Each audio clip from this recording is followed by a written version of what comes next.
शिवसेना शिंदे गटाचे बुलढाण्याचे आमदार संजय गायकवाड हे आमदार निवासमधील कॅन्टीन कर्मचाऱ्याला मारहाण केल्याप्रकरणी वादाच्या भोवऱ्यात सापडलेत।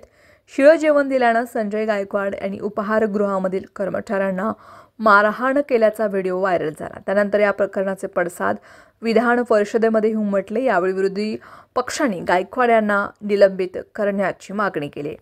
मंत्रालयाजवळील आमदार निवासमधील उपाहारगृहात गायकवाड यांनी जेवणाची ऑर्डर दिल्यानंतर ही घटना घडली।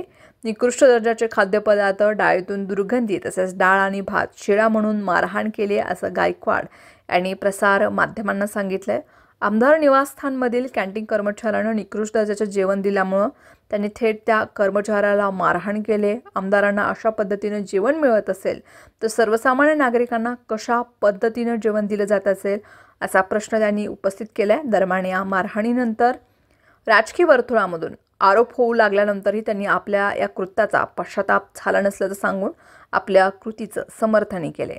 आमदार संजय गायकवाड यांचा हा पहिलाच प्रकार नाही। दादागिरी करणं, महापुरुषांचा अपमान करणं, शिवीगाळ करणं, धमकी देणे असे प्रताप ते सतत करत असतात। अशा गुंड प्रवृत्तीच्या आमदाराला पक्ष तरी कसा पाठिंबा घालतो? मुख्यमंत्री देवेंद्र फडणवीस यांनी तात्काळ आमदार संजय गायकवाड यांच्यावरती कायद्यानुसार कठोर कारवाई करावी अशी मागणी काँग्रेसचे प्रदेशाध्यक्ष हर्षवर्धन सपकाळ यांनी केली। उपमुख्यमंत्री एकनाथ शिंदे यांच्या नेतृत्वाखाली शिवसेनेचे आमदार संजय गायकवाड यांनी आकाशवाणी आमदार निवासस्थानामधील कॅन्टीनमध्ये राडा केलाय। निकृष्ट दर्जाचं जेवण दिलं म्हणून त्यांनी कॅन्टीन कर्मचाऱ्यांना मारहाण केली।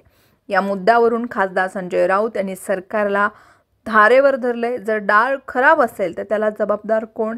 याला तुमचं सरकार जबाबदार आहे। ही डाळ महाराष्ट्रात आदिवासी पाड्यांवर गोरगरिबांच्या घरात मिळते। मोदी फुकटचं धान्य वाटतायत, सगळ्यांना त्या धान्याची क्वालिटी बघा असं राऊत म्हणालेत। आमदार संजय गायकवाड यांनी कर्मचाऱ्यांवर राग काढण्याऐवजी तोच राग सरकारवर काढला असता तर जास्त योग्य झालं असतं। सर्वसामान्य जनतेला स्वस्त धान्य दुकानामधून जे धान्य दिलं जातं त्याचा दर्जाही तपासला आहे का? आणि कधी शासकीय रुग्णालयामधून रुग्णांना मिळणाऱ्या जेवणाचा दर्जा तपासला आहे का? आणि कधी आमदारांना चांगलं जेवण मिळालं पाहिजे तसंच सर्वसामान्यांनाही मिळालं पाहिजे, पण तसं होतं का? आणि कोणता आमदार त्याविरुद्ध सभागृहात बोलतो का? याचं उत्तर मिळालं पाहिजे। सत्ताधारी आमदारांनी कॅन्टीनच्या गरीब कर्मचाऱ्याला मारहाण करण्याऐवजी तीच मारहाण कंत्राटदाराला आणि सरकारी व्यवस्थेला केली असती तर योग्य होतं। गुंडागिरी नेहमी सबलांवर दाखवावी, कमजोर आणि गोरगरिबांवर सत्तेचा माज दाखवून मर्दमुखी दाखवू नये।